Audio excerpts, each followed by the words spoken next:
Viewers, পকেটে টাকা নেই, দুশ্চিন্তায় আছেন? আরে কিসের এত দুশ্চিন্তা? এখন থেকে টাকা কামানো আপনার হাতের মুঠোয়।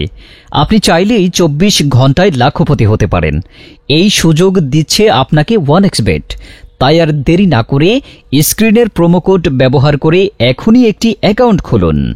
বন্ধুরা, আপনার ফোনে যদি OneXBet অ্যাপটি ডাউনলোড করা না থাকে তবে অ্যাকাউন্ট খোলার জন্য প্রথমে OneXBet অ্যাপটি ক্রোম ব্রাউজার বা অন্য যে কোনো ব্রাউজার হতে ডাউনলোড করে নেবেন। ডাউনলোড করার পর অ্যাপটি ইনস্টল করবেন এবং অ্যাপে প্রবেশ করবেন। উপরে দেখতে পাচ্ছেন লগ ইন এবং রেজিস্ট্রেশন দুটি অপশন দেওয়া আছে। এখান থেকে রেজিস্ট্রেশন অপশনে ক্লিক করবেন। এই যে রেজিস্ট্রেশনের জন্য অনেকগুলো অপশন দেওয়া আছে, এর মধ্যে ইন ওয়ান ক্লিকের মাধ্যমে আপনি সহজেই রেজিস্ট্রেশন করতে পারবেন। তাহলে ইন ওয়ান ক্লিক অপশনে ক্লিক করবেন, এখানে কান্ট্রি বাংলাদেশ রাখবেন, বাংলাদেশি টাকা বিডিটি থাকবে, নিচে স্পোর্টস এরকমই রাখবেন। তারপর এখানে প্রোমো কোড দিতে হবে যাতে আপনার অ্যাকাউন্ট পুরোপুরি ভেরিফাইড হয়। প্রোমো কোডের এই ঘরে লিখবেন BN366। আবারও বলছি BN366। এই প্রোমো কোডটি দিলেই আপনি বিকাশ, নগদ, রকেটের মাধ্যমে 24 ঘন্টায় ডিপোজিট ও উইথড্র করতে পারবেন। প্রতি সপ্তাহেই বোনাস সহ অ্যাকাউন্ট খোলার সাথে সাথেই 100% বোনাস পাবেন। এখানে BN366 এই প্রোমো কোডটি লিখবেন। কোনোভাবে ভুল করলেই আপনার অ্যাকাউন্ট পুরোপুরি ভেরিফাইড হবে না। প্রোমো কোড দেওয়ার পর নিচের দিকে খালি ঘরগুলোতে টিক দিয়ে এই সবুজ বাটনে ক্লিক করবেন। আপনার সামনে যদি এরকম রোবট ভেরিফিকেশন চায় তবে তা সফলভাবে করে নেবেন। তারপর কিছুক্ষণ অপেক্ষা করলে দেখবেন আপনাকে ইউজার আইডি আর পাসওয়ার্ড দিয়ে দিয়েছে। এই ইউজার আইডি আর পাসওয়ার্ডের অবশ্যই স্ক্রিনশট নেবেন অথবা অন্য কোথাও লিখে রাখবেন। এগুলো খুব যত্ন সহকারে সংরক্ষণ করে রাখবেন। তারপরে নেক্সট বাটনে ক্লিক করে লগ ইন অপশনে ক্লিক করে অ্যাকাউন্টে লগ ইন করবেন। এখন অ্যাকাউন্ট ভেরিফাইয়ের পালা। এজন্য নিচে মেনু বাটনে ক্লিক করে উপরে ইউজার আইডিতে ক্লিক করলে এরকম একটি পেজ দেখতে পাবেন। এখান থেকে আপনার এনআইডি কার্ড ও মোবাইল নাম্বার ভেরিফাই করে নিতে হবে। এই যে দেখতে পাচ্ছেন ফোন নাম্বার লিঙ্কেই ক্লিক করবেন। তারপর আপনার ফোন নাম্বারটি এখানে বসাবেন, অবশ্য জিরো ছাড়া বসাবেন কারণ এখানে জিরো দেয়া আছে। আপনারা যদি আগে OneXBet অ্যাকাউন্ট একই ফোন নাম্বার দিয়ে খুলে থাকেন তাহলে একই নাম্বার দিয়ে অ্যাকাউন্ট খুলতে পারবেন না, তাতে নতুন একটা ফোন নাম্বার লাগবে। ফোন নাম্বার বসানোর পর নেক্সট অপশনে ক্লিক করে সেন্ড কোডে ক্লিক করবেন। দেখবেন আপনার ফোন নাম্বারে একটি কোড আসবে। ওই কোডটি এখানে বসিয়ে নিচে কনফার্ম অপশনে ক্লিক করে দিবেন।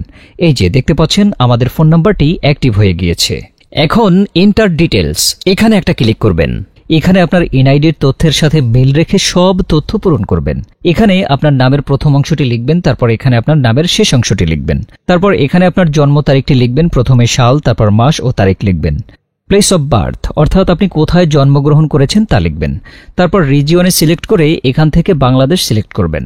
তারপর সিটিতে ঢাকা রেসিডেন্স অ্যাড্রেসে আপনার জেলাটি লিখে দেবেন। ডকুমেন্ট টাইপ সিলেক্ট করে এখান থেকে ন্যাশনাল আইডি কার্ড সিলেক্ট করবেন। এখানে সিরিজের ঘরে 1 লিখে দেবেন। ডকুমেন্ট নাম্বারের এখানে আপনার এনআইডি কার্ডের নাম্বারটি বসাবেন।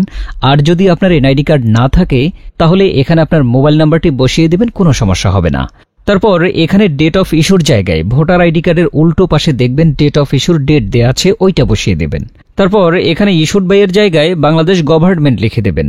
তারপর সব ঠিক থাকলে নিচের এই কনফার্ম বাটনে ক্লিক করে দেবেন। একটু ওয়েট করুন। এই যে দেখতে পাচ্ছেন অ্যাকাউন্ট ভেরিফিকেশন সাকসেসফুল হয়েছে। এখন এখানে ডিপোজিট করবেন কিভাবে তা দেখাচ্ছি। ডিপোজিট করার জন্য এই যে এখানে ডিপোজিট অপশনে একটা ক্লিক করবেন। তারপর আপনার সামনে এরকম একটা পেজ আসবে। এখানে বিকাশ, নগদ, রকেট সহ আরো অনেক মাধ্যমে ডিপোজিট করতে পারবেন। তো আমি আপনাদের দেখিয়ে দিচ্ছি কিভাবে বিকাশের মাধ্যমে ডিপোজিট করবেন। তো বন্ধুরা, এখানে বিকাশ অপশনের উপর একটা ক্লিক করবেন। ক্লিক করার পরে প্রথমে এখানে দেখতে পাচ্ছেন মিনিমাম 500 টাকা ডিপোজিট করতে পারবেন। মানে এখানে সর্বনিম্ন 500 থেকে যত ক্যাশ আউট করা যায় তত টাকা ডিপোজিট করতে পারবেন। এখানে এই যে দেখতে পাচ্ছেন তারা একটি বিকাশ এজেন্ট নাম্বার দিয়ে রেখেছে।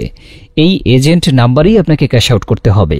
তো আমি এই নাম্বারটি কপি করে চলে যাব বিকাশের ক্যাশ আউট অপশনে। তো দেখতে পাচ্ছেন বন্ধুরা আমাদের ক্যাশ আউট সফল হয়েছে। এখানে দেখতে পাচ্ছেন ক্যাশ আউট করার পর তারা আমাদের একটা ট্রানজ্যাকশন আইডি দিয়েছে। এখান থেকে এই ট্রানজ্যাকশন আইডিটি কপি করে চলে যাবেন সেই আগের অপশনে। যাওয়ার পর এই যে আপনি উপরে যত টাকা ক্যাশ আউট করেছিলেন তা লিখবেন। তো আমি যেহেতু 4000 টাকা করেছি তাই 4000 টাকাই লিখলাম। তারপর আমরা যেই ট্রানজ্যাকশন আইডি কপি করে এনেছি সেই ট্রানজ্যাকশন আইডি এখানে বসাবো। এরপরে বিকাশ ওয়ালেট নাম্বার, মানে আপনি যে বিকাশ নাম্বার থেকে ক্যাশ আউট করেছিলেন সেই বিকাশ নাম্বারটি এখানে লিখে দিবেন। তারপর এখানে কনফার্ম বাটনে ক্লিক করে দেবেন। কনফার্মে ক্লিক করার পর আপনাদের সামনে ডিপোজিট সাকসেস নামে এরকম লেখা আসবে।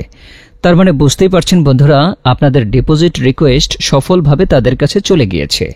তারপর 5 থেকে 10 মিনিট পর দেখবেন আপনার অ্যাকাউন্টে টাকাটা যোগ হয়ে গিয়েছে। তো বন্ধুরা, ভিডিওর শুরু থেকে শেষ পর্যন্ত মনোযোগ দিয়ে ফলো করলে আশা করি আপনার বুঝতে আর অসুবিধা হবে না। আপনাকে অসংখ্য ধন্যবাদ।